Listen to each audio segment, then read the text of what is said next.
Good morning વિદ્યાર્થી મિત્રો. તુલસી ક્યારાના સંદર્ભમાં આપણે જે મુદ્દો ચર્ચવાનો છે હવે પછીનો એ છે કૃતિલક્ષી, સમગ્ર કૃતિલક્ષી સમીક્ષા તુલસી ક્યારાની નવલકથાના સ્વરૂપને અંતર્ગત ધ્યાનમાં લઈને.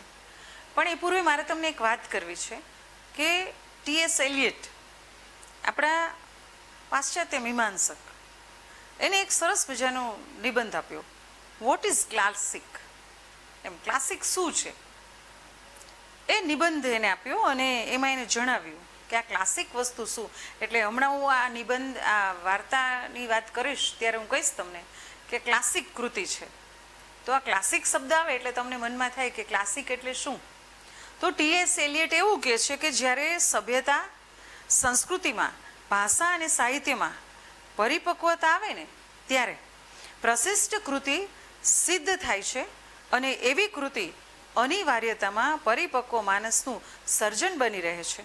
અને આવી કૃતિઓમાં ચિરંતન સૌંદર્ય તત્વ રહેલું હોય છે અને તેથી એ યુગે યુગે સાહિત્ય રસિકોને આકર્ષતી રહેતી હોય છે તથા નવા નવા અર્થઘટનો પ્રેરતી હોય છે અને પોતાના સમયમાં યુગબળોને આવરી લઈ અને આવી કૃતિ ઉચ્ચ જીવન મૂલ્યોની માવજત બહુ સહજતાથી કરતી હોય છે. એવી કૃતિને આપણે ક્લાસિક કૃતિ કહીએ છીએ. તો મેઘાણીની આ તુલસી ક્યારો નવલકથા ક્લાસિક કૃતિ છે અને એ કૃતિની સમગ્ર લક્ષી આપણે ચર્ચા કરીએ. તો સૌથી પહેલાં તુલસી ક્યારો નવલકથાની શીર્ષકની યોગ્યતા જોઈએ આપણે. તો 186 પૃષ્ઠની 44 પ્રકરણમાં વિકસિત આ તુલસી ક્યારો નવલકથાનું શીર્ષક બહુ સર્વથા સુયોગ્ય અને તર્કસંગત છે, ઉત્તમ છે. અને એમાં વિવિધ પ્રકરણોમાં જે વિવિધ પાત્રો દ્વારા તુલસી ક્યારો, તુલસી માતા કે તુલસી ભગવાનનો નોંધપાત્ર ઉલ્લેખ આમ 30 વાર થયો હશે. વળી સોમેશ્વર માસ્તર એટલે કે સોમેશ્વર દવેના સંયુક્ત પરિવારમાં તુલસી અને તુલસી ક્યારો એના આરાધ્ય દેવ છે, પરમ પ્રેરણા છે.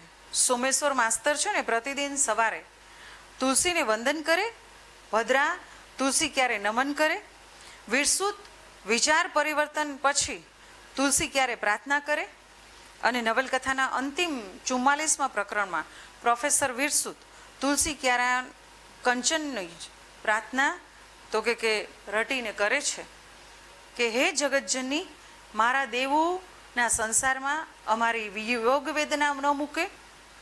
કંચન કહે છે કે સવારે ઉઠીને તુલસી ક્યારે પ્રાર્થે છે, ફરી અમારે આવા વિયોગ ન પડે એવું પ્રાર્થું છું.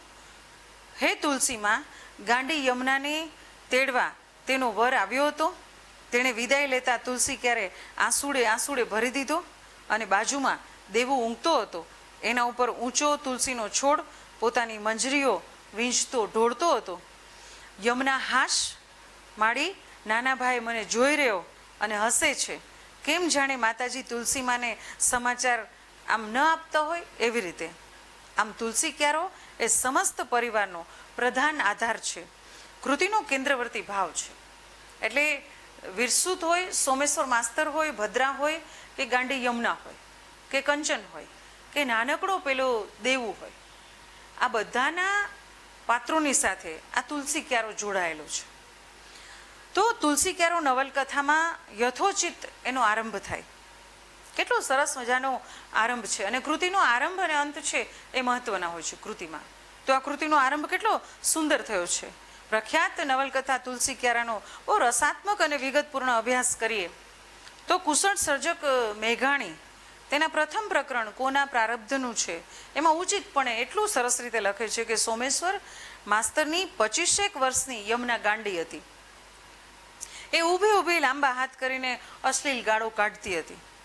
50 વર્ષના સોમેશ્વર માસ્તર બહાર આવ્યા, યમુનાને ફોસલાવા લાગ્યા તો એણે એમને પણ અપશબ્દ કહ્યા. સોમેશ્વર માસ્તરના 25 વર્ષનો યુવાન પ્રોફેસર પુત્ર વિરસુત ગાંડી યમુનાના શરીર ઉપર સોટી ફટકારવા માંડે છે અને યમુના રડતી રડતી ઘરમાં ચાલી જાય છે. 10 વર્ષનો દેવું છે એ કહેતો હોય, બાપુજી હવે બાપ હોઈને ના મારો, એ કશું બોલતા નથી હો બાપુજી. અને વિરસુતે પિતા સોમેશ્વરને કહ્યું કે તમે એને બહેકાવી છે, હું કહીને થાકું છું કે ગાંડાની હોસ્પિટલમાં એને મૂકી આવો, ત્યાં એ સાજી થશે. સોમેશ્વર માસ્તર એને ભૈરવપુરના દેવ મંદિરમાં વડગાડ કાઢવા માટે ભૂવા પાસે લઈ જાય છે અને ભૂવો છે એને અડબોત મારી ભૂત ન ગયું. દેવું એની આ ક્રૂરતા જોવા લાગે છે. ઘેર આવી સોમેશ્વર માસ્તર યમુનાને ગાંડાની હોસ્પિટલે મૂકવા તૈયાર થાય છે. પ્રોફેસર વિરસુતની રજાઓ પૂરી થતાં એ અમદાવાદ જાય છે. સોમેશ્વર માસ્તર કહે છે, કોને ખબર આપણે આખું કુટુંબ કોના પ્રારબ્ધનું દાણો ખાતો હશું. આ પ્રકરણમાં તુલસી ક્યારો નવલકથામાં કથા વસ્તુનો ઉત્તર એ રીતે રોપાયો છે કે જેને આધારે આખા 44 પ્રકરણો સુધી આ કથા વિકસાવી છે. આરંભ કરુણ છે, સંઘર્ષ પ્રધાન છે અને જિજ્ઞાસાયુક્ત છે અને રસિક પણ છે ને એટલો જ પાછો ચિત્રાત્મક ને કલાત્મક છે. એટલે સમગ્રલક્ષી ચર્ચામાં એની શીર્ષકની સાર્થકતા સાથે એનો તુલસી ક્યારાનો આરંભ પણ આવો કલાત્મક થાય છે. આ નવલકથાનો અંત પણ એટલો જ સુંદર છે કે ઝવેરચંદ મેઘાણી યશોદાઈ નવલકથા તુલસી ક્યારો, એનું અંતિમ પ્રકરણ 44મું, એનું આલેખન બહુ સુંદર કર્યું છે કે અંતિમ પ્રકરણમાં શીર્ષક આપ્યું છે બાકીનું તપ. પેલું કોના નસીબનું અને બીજું કોના પ્રારબ્ધનું અને બીજું છે કે બાકીનું તપ. આ બે અંતિમો વચ્ચે આખી નવલકથાઓ ચાલે છે. મને ધ્રુવ ભટ્ટ યાદ આવે કે લે ખાઈ લે અને પાછી નવલકથા પૂરી થાય તત્વમસી કે લે ખાઈ લે. આ બે અંતિમો વચ્ચે આખી નવલકથા જેમ ચાલે એમ કોના પ્રારબ્ધનું અને એની સાથે આ છેલ્લું પ્રકરણ બને તુલસી ક્યારાનું અંતિમ બાકીનું તપ. ઈસવીસન 1939ની ઘટના અહીંયા આલેખી છે. ઓક્ટોબરમાં લંડનની પાસપોર્ટ કચેરીના પગથિયા ચડનાર એ તમે શાના ઓળખો છો? 4 દિવસ પછી સ્ટીમર ઉપડશે, તે પછી 20 દિવસ પોતાના પગ માતૃભૂમિ ઉપર મુકાશે. એવું વિરસુત ત્યાં છે, એ માને છે. વિરસુતને કંચનનો કાગળ 15મી વાર વાંચ્યો અને એમાં લખ્યું હતું, બાપુજીની પરવાનગી મળ્યા પછી આ પત્ર લખું છું. પાછા આવવાનું છે ને, મને એકવાર ધરાઈને રડી લેવા દો. ક્યારેય એમ કે હજી રડી નથી તમારા ગયા પછી. ભદ્રા ભાભી બોલે છે કે છોકરી એટલે નવજાત બાળકી, એને ત્યાં બાળકીનો જન્મ થયો છે. એ બાળકીનું જાણે ભયનું મોહ. મને શું થતું હશે તમે કલ્પી શકો છો? જ્યારે આપણા બાળકનું મોઢું જોઉં છું ત્યારે તમે યાદ આવો છો. બાપુજી એવું બોલે છે કે મને કલાકે પાનો ચડે છે ને છોકરી તો રાબડી બની ગઈ છે. દેવું માટે એક કન્યા ગોતી રાખી છે. દેવુને ખબર પડવા દીધી નથી. ભલે ને 6 વર્ષ પછી વેવિશાળ કરીએ. તમે આવો ને તો હું તરત તમને બતાવું. યમુનાબેનને તેડવા એના વર આવ્યા હતા. તેમણે વિદાય લીધી ત્યારે અમારા કોઈના હૈયામાં હાથમાં નહોતા. જતાં જતાં એમણે તુલસી માને પ્રાર્થના કરી, તુલસી ક્યારે આંસુડા ભરીએ આંખે, કે ભદ્રા ભાભીની કોઈ વાર શૂન્યાવકાશ બની જાય છે. તમને ગયા ને કેટલા મહિના થયા તે પોતે ગણે છે. તમારો મેળાપ વહેલો વાંચું કે મોડો, રાતમાં ઝબકું છું, ઝબકારે તમને આવ્યાના ભણકારા ઉઠે છે. હું સવારે ઉઠીને તુલસી ક્યારે એટલું જ પ્રાર્થું છું કે અમારે ફરીવાર આવો વિજોગ ન પડે હોય તુલસીમાં. અને લિખિતન તમારી છું એ કહેતાય લજવાતી કંચન. વિરસુત કંચનનો આ પત્ર 15 વખત વાંચે છે અને કંચનની પ્રાર્થના રટ્યા કરે છે, હે જગતજનની, મારા દેવુના સંસારમાં વિજોગ ન કરજો. તુલસી ક્યારો નવલકથામાં અંતમાં તુલસીજીની કૃપા સુખદ, ઉત્તમ અને ઈચ્છનીય છે. સમાધાન અને સમાધાન, સુખ ને સુખ, પરિવારની તમામ સમસ્યાઓનો એક સાથે ઉકેલ આવી જાય, સર્વત્ર આનંદ મંગલ વર્તાય અને તુલસી ક્યારો શીર્ષક સર્વ પ્રકારે સાર્થક ઠર્યું. તુલસી ક્યારા નવલકથાનું કથા વસ્તુ. તો આ નવલકથાના કથા વસ્તુમાં પ્રવેશીએ એ પૂર્વે નવલકથાકારે કેટલીક વાર્તાની સારણી આપણી સામે મૂકી દીધી. સોમેશ્વર માસ્તરનું દાંપત્ય જીવન અને એનું વિધુર જીવન, સોમેશ્વર માસ્તરના બહોળા સંયુક્ત પરિવારનું સમૂહ વાર્તા અને એની કથા, પુત્ર વિરસુતની આગલી પત્ની સાથેની વાર્તા, પુત્ર વીરસુતની બીજી પત્ની નવી પત્ની એટલે કે કંચન સાથેનું ઘર્ષણ અને પછીની સમાધાનની કથા. પુત્ર દેવું સાથેનું વીરસુતનું વિચાર ભાવ અને એનું પરિવર્તન. ભદ્રાના દાંપત્ય જીવનની એક ઝલક અને ભદ્રાના પૂર્ણ વૈવિધ્યની આહલાદક વાર્તાની કથા. જયશ્રામ મામા છે એનું દાંપત્ય જીવન અને એની વિચક્ષણ બુદ્ધિની રસિક કથાની વાત પણ આવે. તો ભાસ્કરના જેવે વ્યક્તિ અને એના સેવા યજ્ઞથી પ્રભાવક, પ્રેરક અને રસપૂર્વક એ વાર્તા કથા. ઉપરાંત જયંતી, લલિતા, માલતી, પ્રેમિલા, મંગળા ગૌરી, જગદીશ હોય કે નલિની હોય કે નંદિની હોય, મનોરમા હોય કે સુમન હોય કે રંભડી એટલે કે રંભા બ્રાહ્મણભાઈ, જુગલ કિશોર હોય કે એના દીકરાની વહુ હોય, કોઈ પણની કથા હોય, પ્રસંગોપાત તાણા વાણાથી વણેલી આ કથા વૈવિધ્યપૂર્ણ બની છે અને આખી નવલકથામાં વિશેષ રસિક બની એવી આ નવલકથા સૃષ્ટિની વાર્તા છે. નવલકથાનું વસ્તુ અને વિષય સંસારના સુખ દુઃખના કલાત્મક એવા આલેખન સાથે, કથાના અંદર જે નાની મોટી આડકથાઓ આવે એની સાથે, વસ્તુનું નિરૂપણ પણ એટલી જ સુંદર રીતે સમન્વયથી મેઘાણીએ બહુ યશસ્વી રીતે કરેલું છે અને નવલકથા સર્જવામાં એ સિદ્ધ હસ્ત બન્યું છે. અને એ સિદ્ધ હસ્તનો પુરાવોનો આ ઉદાહરણ છે તુલસી ક્યારો નવલકથા. કથા અને વસ્તુ, વાર્તા અને વિષય ટ્રેનના બે પાટાની જેમ સતત સમાંતરે ચાલે છે અને તેની સાથે સૌથી મોટી વિશેષતા છે આ તુલસી ક્યારાની કે બે પાટા ઉપર આ તુલસી ક્યારાની કથા વસ્તુની ગાડી રીતસર ગતિ કરી અને આપને પ્રવેશ કરાવે એની પાત્ર સૃષ્ટિમાં. તો તુલસી ક્યારા નવલકથાની કથા વસ્તુ પછી એની પાત્ર સૃષ્ટિ કેવી?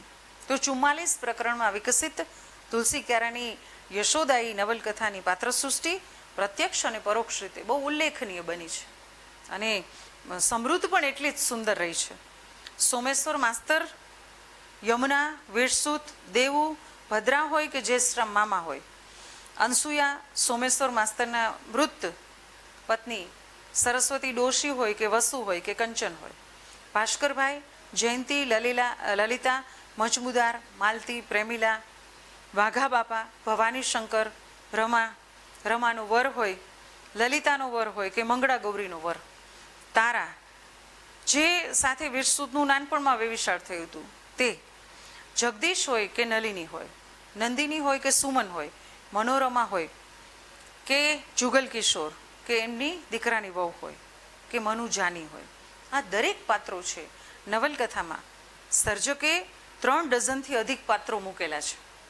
અને આ નવલકથાની પાત્ર સૃષ્ટિ પ્રતિકાત્મક છે, વૈવિધ્યપૂર્ણ છે, રસિક છે અને કેટલાક પાત્રો તો આદર્શવાદી એટલા બધા છે પણ એની સાથે વાસ્તવવાદી પણ છે.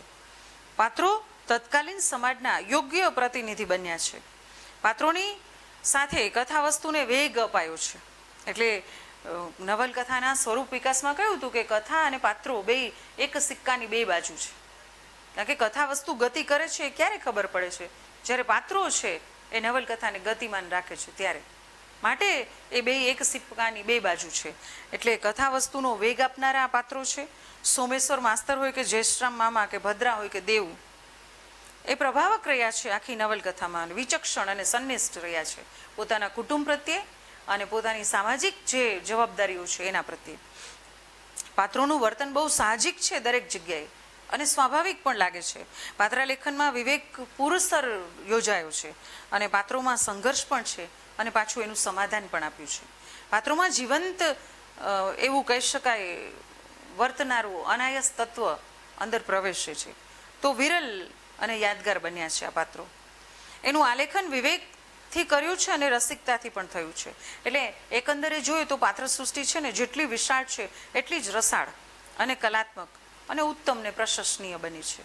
તો આ સાથે તુલસી ક્યારાની ગદ્ય શૈલી પણ કેવી છે એના ઉપર એક દ્રષ્ટિ કરીએ તો આખી નવલકથામાં ગદ્ય શૈલી રસાળ છે, સરળ છે અને લોકભોગ્ય છે. પ્રસંગે પ્રસંગે કાવ્યતત્વનો એક અનુભવ કરાવે એવી છે.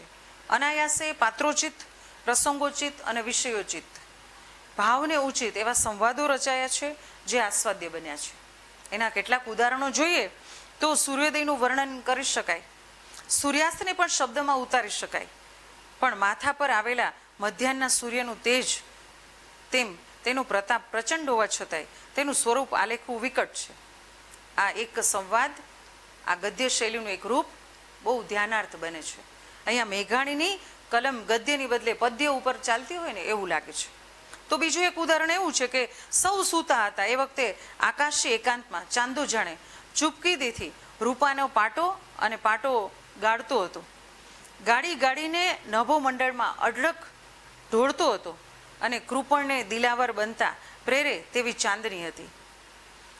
ધૂમધામ કરતી કાળી વાદળીઓ ચંદ્રના ઘરની વિધવા અને ત્યક્તા પુત્રવધુઓ શ્રી દેખાતી હતી. આ એક ઉદાહરણ રાત્રિનું પ્રકૃતિનું બન્યું છે. એ પણ સુંદર છે. અને આફ્રિકાનો કિનારો બતાવ્યો છે. એ આફ્રિકાના કિનારા ઉપરની જે એક નાનકડી વાત મૂકી છે એ સરસ છે કે અગાધ અને અનંત કાળા ભમર સાગર જળની સામે પાર વિસ્તર્યો હતો. પ્રભાતના તેજ તિમીના સંધિકાળે નાના એવા તુલસીના છોડને નમન કરતી મોટા દેહવાળો ડોસો ઊભો હતો અને યમુનાને તુલસી ક્યારે સુકાવા નથી દીધો અને અંશુને રડવા નથી દીધી તેનું તેજ તેના મોઢા ઉપર તરવડતું હતું. તો આ સોમેશ્વર માસ્તરનું વર્ણન પણ એટલું જ સુંદર ગદ્ય શૈલીમાં કહ્યું છે.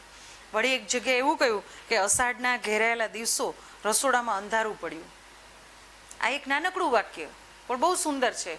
અષાઢનું બતાવ્યું વાતાવરણ આખું, એટલે રસોડામાં અંધારું એટલે છે. દીવાબત્તી તો છે જ દિવસના સમયે. અને યમુનાને તો કે યમુનાને ઉઘાડું આંગણું, દિવસે ફૂલ ફૂલ બહુરંગી ઢગલા અને રાત્રિએ સૂતેલા ફૂલોની મહેક અને એ સુવાસ સાથે આભનું ભરપૂર ફૂલવેલીનું જે ચિત્ર છે એ સુંદર બન્યું છે. ક્યાંક એ ઘરની વાત આવે તો ઘરમાં ફઈ છે, પિતા છે, ગુજરી ગયેલો મોટો દીકરો છે, આંધળા મામા છે. આ બધાની વાતનું એ બધાનું નિરૂપણ પાત્રનું અને એની સાથે જોડાયેલા ચરિત્રનું જે કર્યું છે કેટલી સરળ અને રસળ શૈલીમાં કર્યું છે. કેટલીક વિગતો એટલી ગદ્ય છટાથી આપી છે અને પાત્રોચિત પ્રસંગોચિત જે કથાત્મકતા આવી છે, વર્ણનાત્મકતા આવી છે એ બહુ આહલાદકતા ઊભી કરે છે. તો આ સાથે તુલસી ક્યારાની નવલકથાની જે સંવાદ કલા છે એ પણ ધ્યાનાર્થ બની છે. મેઘાણીએ આખી નવલકથામાં પ્રકરણે પ્રકરણે સંવાદનું એક સંયોજન આપ્યું છે.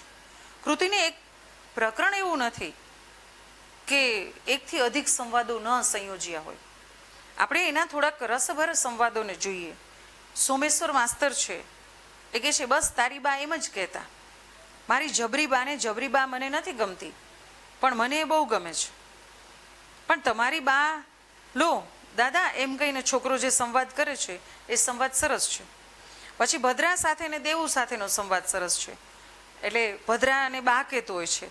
એટલે ભદ્રા કહે છે એકવાર તારા બા જોડે જરી જીવ તો મેળવતો થા. તો દેવું કહે છે એ તો તેડાવે તો ને. તો ભદ્રા કહે છે માવતરના તેડવાની તે વાટ જોવાય, સામેથી જઈને ખોડામાં પડીએ. તો દેવું કહે છે એકવાર ગયેલો પણ. એટલે ભદ્રા કહે છે પણ શું? દેવું એને કીધું એમને ગમતું નહોતું. ભદ્રા કીધું એટલે તો કે એમને એટલે કોને? તો કે દેવું કે મારા બાપુને. આ એક સંવાદ બહુ સરસ છે અને એના દ્વારા ભદ્રા છે એ દેવુને સમજાવે છે કે મા બાપ પાસે આમંત્રણની અપેક્ષા ના રાખીએ. પછી સોમેશ્વર ને જયેશરામનો સંવાદ પણ એટલો જ સુંદર બન્યો છે. સોમેશ્વર માસ્તર જયેશરામને કે ચૂપ રહે ભાઈ બોલમાં. જયેશરામ કે છે શું છે? સોમેશ્વર કે આ કોનું સંતાન છે? તો જયેશરામ કે છે એ તો ખબર નથી પણ તમને કંઈ ખબર છે હું મારી માને પેટે કોને જન્મ્યો હતો? પછી ભાસ્કર ને વીરસુતનો સંવાદ સરસ છે. આમ તમામ સંવાદ કલા પાત્રોચિત પ્રસંગોચિત વિષયને ઉચિત અને ખાસ કરીને કલાત્મક બનાવે એવી પડી છે. છેલ્લો સંવાદ છે કંચનનો અને દેવુનો અને એ સંવાદ ઉત્તમ બન્યો છે. તમે મારી માં છો ને? અને પેલી છોકરી હૈયા સરસો પેલા દેવુને ચાંપી લે અને પછી છેલ્લે એમ કે તમે જો મારી ખરી માં હોય તો મને તમે ન કહો, તું કહો. અને આટલું કહેતા પેલા છોકરાને ભેટી પડે. અહીંયા રવ દેસાઈની ખરીમાં વાર્તા યાદ આવે. એટલે મેઘાણી અને રવ દેસાઈ ક્યાંક સંવાદ કલામાં ક્યાંક ગદ્ય શૈલીમાં સમાંતરે જોવા મળે છે. તુલસી ક્યારા નવલકથાની લાક્ષણિકતાઓની વાત કરી અને એના સમાપન તરફ આપણે જોઈએ તો તુલસી ક્યારો નવલકથા આટલી મોટી અને આટલી આવૃત્તિઓમાં સિદ્ધ થયેલી આ કૃતિની લાક્ષણિકતા બહુ ભરપૂર છે. કૃતિના પાત્રો છે પ્રતીતિકર છે. કુટુંબ અને સમાજનું ચિત્રાત્મક જે આલેખન થયું છે અંત અને આરંભ સર્વ રીતે સફળ રહ્યા છે, પ્રશંસનીય રહ્યા છે. અને ખાસ કરીને પાત્રો સમયના અને સમાજના પ્રતિબિંબમાં એ જકડાયેલા નથી રહ્યા, મુક્ત રહ્યા છે. તે છતાંય સમાજનું પ્રતિબિંબ પાડે છે. જેટલી રસિક છે એટલી જિજ્ઞાસાપૂર્ણ છે અને વિવિધ દ્રશ્યો છે એ ચિત્રાત્મક છે. કૃતિમાં વિવિધ સમસ્યાઓમાંથી પસાર થઈ અને કાયમી ઉકેલ તરફ નવલકથા ગતિ કરે છે. તુલસી ક્યારાનો મહિમા ભારે પ્રશંસનીય અને શ્રદ્ધાપૂર્વક સર્વથા પ્રેરક બન્યો છે. તમામ ઘટક તત્વોનું આયોજન નવલકથામાં કુશળતાપૂર્વક કર્યું છે અને પરિવર્તનશીલ પાત્રો, કંચનનું અને વીરસૂતનું, સ્થિતિ સ્થાપક પાત્રો પણ છે. એ બંને પ્રકારના પાત્રોનું આમ કહીને નિરસન કર્યું છે. કૃતિની ગદ્ય શૈલી પ્રસંગે પ્રસંગે ક્યાંક કવિતાનું રૂપ ધારણ કરે છે. 44 પ્રકરણોની નવલકથામાં સર્જકે વાર્તામાં ક્યાંય વિક્ષેપ પડ્યો નથી. અને ભદ્રાનું વ્યક્તિત્વ તો જાણે ભદ્રાની મૂર્તિ જ એવું લાગે. સોમેશ્વર માસ્તર સમગ્રપણે રચનાત્મક વલણ ધરાવી અને એનું મહિમાગાન કરતા હોય તો જયશ્રામ વિચક્ષણ બુદ્ધિનું આશ્ચર્ય જન્માવે અને દેવેન એટલે કે દેવું તો જાણે કે દેવ જેવો. એટલે 1940માં પ્રકાશિત થયેલી આ નવલકથા આજે પણ એટલી જ લોકપ્રિય અને બહુ વંચાતી યશોદાયી કૃતિ છે. આપણે આ મુદ્દાને અહીંયા પૂરો કરીશું. નવા મુદ્દા સાથે પાછા ફરી મળીશું. નમસ્કાર.